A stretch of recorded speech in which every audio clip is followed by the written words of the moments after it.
உன் அன்பில் உன் நினைப்பில் அத்தியாயம் 37. தேன்மொழியின் வீட்டின் முன் இறங்கிய சக்தி ஸ்டிக்கின் உதவியுடன் தேன்மொழி தேன்மொழி என அழைத்தவாறு வீட்டுக்குள் நுழைந்தான். ஹாலில் அமர்ந்திருந்த வேல்முருகன் சக்தியை கண்டதும், அடடா வாப்பா சக்தி என்று வரவேற்க, மாமா தேன்மொழி எங்க? அவன் ஏன் ஃபோன் பண்ண எடுக்க மாட்டேங்கிறா? வேகமாய் கேட்டான். அவ ரூம்ல தான்ப்பா இருக்கா சக்தி என்றதும் சந்தேகமாக தன் மாமாவினை கண்டவன், ஆமா ஏன் மாமா வீட்டுல யாரையும் காணோம், எல்லாரும் எங்க போனாங்க என்றான். நந்தினியோட பெரியம்மா பையனுக்கு கல்யாணமா, அதான் எல்லாரும் அங்க போயிருக்காங்க. நீ முதல்ல உட்காருப்பா சக்தி. இல்ல பரவாயில்ல இருக்கட்டும், நான் தேன்மொழி கிட்ட பேசணும், அவளை வர சொல்லுங்க மாமா. எதுக்குப்பா? அவ தூங்கிக்கிட்டு இருக்கா, அவகிட்ட என்ன பேசணும்? ஏனோ தான் வந்ததிலிருந்து இவர் தன்னிடம் எதையோ மறைக்கிறார் என்று உள்மனம் உரைக்கவே, தேன்மொழி தேன்மொழி என வேகமாக கத்தினான். இங்க பாரு சக்தி, எதுக்கு இப்படி கத்தி கூச்சல் போடுற என்று கோபமாக வினவினார். மாமா தேன்மொழி என்ன பண்ணீங்க? அவ ஏன் என்ன பார்க்க வரல? அவன் ஏன்டா உன்னை பார்க்க வரணும்? அதான் அவளை கல்யாணம் பண்ண மாட்டேன்னு சொல்லிட்டில, அப்ப எதுக்குடா அவளை பத்தி கேக்குற என கோபமாக கத்தினார். மாமா நீங்க ரொம்ப பெரிய தப்பு பண்றீங்க. அன்னைக்கு கோவில்ல வச்சு எனக்கும் ரஞ்சித்துக்கும் சண்டைக்கு காரணமா இருந்ததே நீங்க தான். அப்புறம் அப்பாவை ரஞ்சித்துக்கு பகையா மாத்திருக்கீங்க. இப்ப எதுக்கு தேன்மொழியை எங்கன்னு சொல்ல மாட்டேங்கிறீங்க?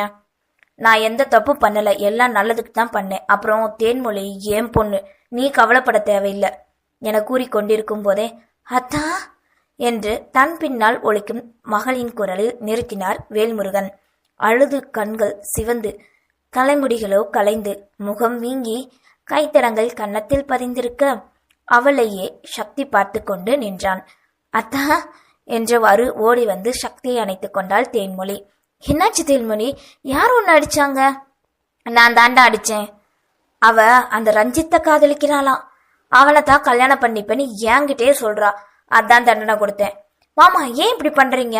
அவங்க மனசுக்கு பிடிச்சு அவங்க 2 பேரும் நேசிக்கிறாங்க, அதுக்காக நீங்க ரஞ்சித்தை ஜெயிலுக்கு அனுப்பி இவளையும் இப்படி அடிச்சு, சே நீங்க இப்படி பண்ணுவீங்க நான் நினைக்கல மாமா. சக்தி அது என்று வேகமாக பேச ஆரம்பிக்க, அதைவிட பல மடங்கு கோபமாக வாசலில் ரஞ்சித் வேல்முருகா என கத்தினான்.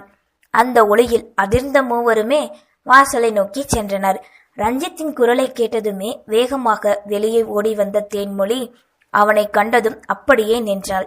அதே நேரம் ரஞ்சித்தும் தேன்மொழியை எதிர்பார்க்காததால் அதுவும் அவளின் நிலை கண்டு பதறினான். தன்னவளை தன் நெஞ்சோடு அணைத்து ஆறுதல் கூற வேண்டும் என நினைத்து அவளின் அருகில் சென்றான். அவள் அருகில் நெருங்கும் வேளையில் வேல்முருகன் வரவே அவரை பார்த்ததும் மறைந்திருந்த கோபம் அனைத்தும் நினைவு வந்தது. அவளை தாண்டி சென்று வேல்முருகனின் சட்டையில் கை வைத்தான். அதில் அனைவரும் திகைத்து நிற்க, எதுக்குடா எங்க அப்பாவை கொன்ன? நாங்க என்ன தப்பு பண்ணோம் அப்படி என்று கோபமாக கத்தினான் ரஞ்சித் குமார். தன் தந்தையின் சட்டையில் ரஞ்சித் கை வைத்ததை கண்ட தேன்மொழி வேகமாக அவனை நெருங்க, அவன் தன் தந்தையிடம் கேட்ட கேள்வியில் அப்படியே உறைந்து போய் நின்றாள் தேன்மொழி. அவனது கோப குரலில் தெளிந்தவள், ரஞ்சித் எங்க அப்பா சட்டையிலிருந்து நீங்க முதல்ல கையை எடுங்க, அவர் ஒன்னும் அப்படி பண்ணியிருக்க மாட்டாரு என்று தன் தந்தையின் மேல் வைத்த பாசத்தால் தன்னவன் என்பதையும் மறந்து கூறினாள் தேன்மொழி. ஓ அப்படின்னா நீ என்னை விட உங்க அப்பாவை ரொம்ப நம்புற அப்படித்தானே? நான் போய் சொல்றேனா கத்த? இல்ல ரஞ்சித், நான் இனிமே என்கிட்ட ஒரு வார்த்தை கூட பேசாத தேன்மொழி. நீ எப்படி உங்க அப்பா மேல பாசம் வச்சியோ அதே மாதிரி தானே நானும் எங்க அப்பா மேல உயிரே வச்சிருந்தேன். ஆனா நீங்க எல்லாரும் எனக்கும் என் அம்மாவுக்கும் பண்ண இந்த துரோகம் என் வாழ்நாள மறக்கவே முடியாது உன்ன என்று வேல்முருகனிடம் சண்டை போட போலீசாரும் சக்தியும் பிரித்து விட்டனர். இங்க பாருங்க, நீங்க கம்ப்ளைண்ட் கொடுத்திருக்கீங்க, நாங்க அவரை அரெஸ்ட் பண்றோம், விடுங்க முதல்ல என போலீஸ் கூறிய பிறகே விட்டான் ரஞ்சித். அதன் பின் போலீஸ் வேல்முருகனை கைது செய்து அழைத்து செல்ல தேன்மொழியை முறைத்த ரஞ்சித்தோ வேகமாக தன் பைக்கினை எடுத்துக்கொண்டு வெளியேறினான். அழுது கொண்டிருந்த தேன்மொழியை வீட்டுக்குள் அழைத்து வந்த சக்தி, அழாத தேன்மொழி, மாமா இப்படி பண்ணுவாரு நான் நினைக்கவே இல்லை, இப்பெல்லாம் அவர் ரொம்ப மாறிட்டாரு, மாமா மாமான்னு பின்னாடியே சுத்தி சுத்தி வந்தேன், ஏன் பெரியப்பாவே கொண்டுட்டாருல என சக்தியும் கோபமாக கத்த, இல்லாதான் என்னால இதை நம்ப முடியல, என் அப்பா அப்படியெல்லாம் பண்ணிருக்க மாட்டாரு, நீ போய் அப்பாவை கூட்டிட்டு வாத்தான் கெஞ்சினாள் தேன்மொழி. இங்க பாரு தேன்மொழி, இந்த பிரச்சனையால ரஞ்சித்துக்கும் எனக்கும் தான் சண்டை வரும். உங்க அப்பா நான் கொல்லவே இல்லைன்னு உறுதியா சொல்லட்டும், அப்ப நான் நம்புறேன். இப்ப என்னால எதுவும் பண்ண முடியாது. என்னத்தான் இப்படி சொல்ற என்று சக்தியின் கரங்களை பிடித்து கெஞ்ச, அவருக்கு வெளியில எப்படி வரணும்னு தெரியும். சரி அதை விடு. என்னாச்சு தேன்மொழி? மாமாக்கு எப்படி நீ ரஞ்சித்தை விரும்பினது தெரியும் என சக்தி கேட்க, அது என ஆரம்பித்தவள் அன்று கடைசியாக ரஞ்சித்தை பார்த்துவிட்டு வந்ததற்கு பிறகு நடந்ததை கூறினாள். ரஞ்சித்தை பார்த்துட்டு வெளியே வரும்போது அப்பா என்னை பார்த்துட்டாரு மாமா. அத்தான், உனக்கு அவன் அவ்வளோ முக்கியமான சொல்லி என்னை வேகமா வீட்டுக்கு இழுத்துட்டு வந்து இனிமே அவனை பார்க்கவே கூடாது, இந்த வீட்டை விட்டு வெளியவே போகக்கூடாது, அப்படியே மீறி போனா உயிரோட என்னை பார்க்க முடியாது, எனக்கு என் கௌரவம் தான் ரொம்ப முக்கியம், புரிஞ்சதான்னு சொன்னாரு. நான் ரஞ்சிதா தான் வேணும்னு சொன்னேன். உன்னை செல்லம் கொடுத்து வளர்த்தது என் தப்புன்னு சொல்லி என்னை அடிச்சாராத்தான். அப்புறம் இனிமே யார்கிட்டையும் போன்ல பேசவே கூடாதுன்னு சொல்லி என் மொபைலை தூக்கி எறிஞ்சிட்டாரு தான். நான் என்ன தப்பு பண்ணேன்? எனக்கு ரஞ்சித்தை ரொம்ப பிடிச்சிருந்தது, விரும்பினேன். அப்பா என்னை புரிஞ்சுக்கிடவே மாட்டாரான் தான். சிறு குழந்தை போல் நடந்ததை கூறி கேட்க, மாமா இவ்வளோ பண்ணியும் நீ அவரை நம்புறியா தேன்மொழி? அவர் ஏன் அப்பா என்னை எவ்வளோ பாசமா வளர்த்தாருன்னு தெரியுமா? இது வரைக்கும் ஒரு முறை கூட என்கிட்ட கோபமா பேசினதே இல்லை. இப்ப கூட அவர் என்னை அடிச்சாலும் இந்த ஒரு வாரமா சாப்பாடு ஊட்டி விட்டு என்னை பார்த்துக்கிட்டே இருந்தாரு அத்தான்.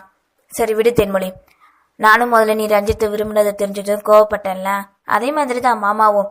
கவலைப்படாத, சீக்கிரம் புரிஞ்சுப்பாரு. அப்பா சரின்னு சொன்னாலும் ரஞ்சித் ஏத்துக்கிடுவாராம். அவங்க வேற இப்ப எங்க அப்பா மேல ரொம்ப கோவமா இருக்காங்களே. நீ ரஞ்சித் சொன்னதை பத்தி கவலைப்படாத. நீ இல்லாம அவனால இருக்க முடியாது தென்மொழி. உன்னை யாருக்கும் அவன் எப்பவும் விட்டு தர மாட்டான்.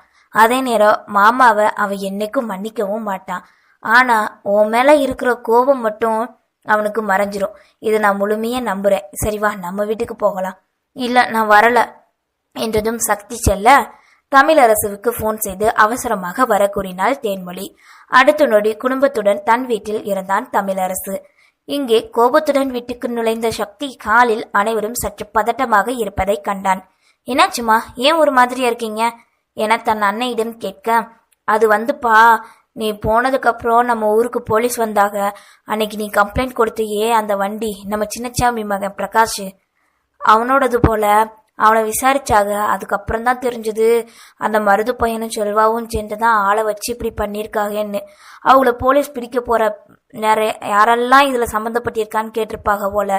அப்ப எங்க அண்ணன் வேல்முருகனையும் சேர்த்து சொல்லிட்டாங்கப்பா. அதுவும் வேல்முருக தான் ரஞ்சித் அப்பா சாவுக்கு காரணம்னு வேற சொல்லி ரஞ்சித் பக்கத்துல இருந்ததா அத அவன் கேட்டு கோவமா போனான். அங்க வந்தானாப்பா, என்ன நடந்தது என்று இதுவரை நடந்த அனைத்தையும் கூறியவர் அதன் பின் நடந்ததை கேட்க சக்தி அனைத்தையும் கூறினான். அதே நேரம் இங்கே தமிழரசுவிடம் தேன்மொழி ரஞ்சித் வந்து பேசி போலீஸ் கைது செய்தது என அனைத்தையும் உரைத்தாள். தமிழரசு வேகமாக போலீஸ் ஸ்டேஷன் கிளம்ப, நந்து தாத்தாவினை காண வேண்டும், நானும் வருவேன் என அளவே வேறு வழியில்லாமல் மகனையும் அழைத்து கொண்டு சென்றான்.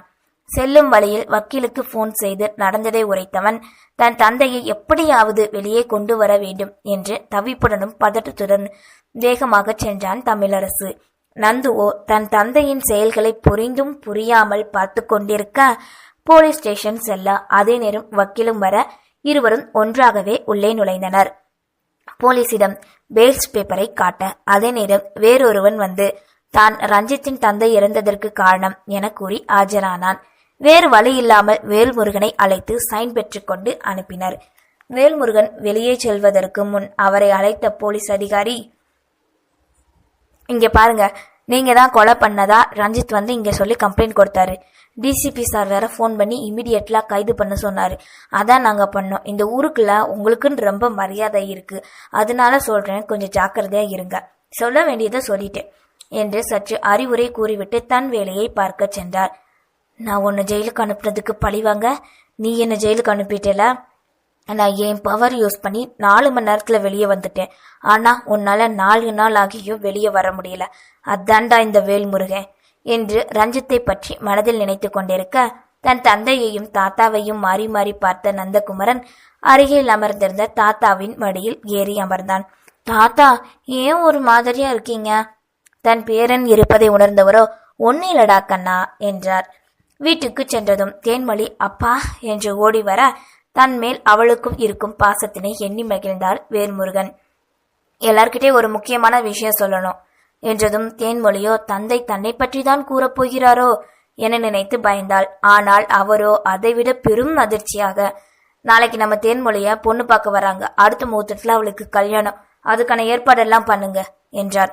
இவ்ளோ அவசரமா பண்ணணுமா என்று தேன்மொழியின் அன்னை வள்ளி கேட்க, ஆமாப்பா, அம்மா சொல்றது சரிதான். ஏன் தேன்மொழிக்கு இவ்ளோ அவசரமா என கூறிக்கொண்டிருக்கும் போதே, அவ ஏன் பொண்ணு, எப்ப கல்யாணம் பண்ணணும் பண்ணக்கூடாதுன்னு எனக்கு தெரியும் என்று கோபமாக கூறிவிட்டு சென்றார் வேல்முருகன்.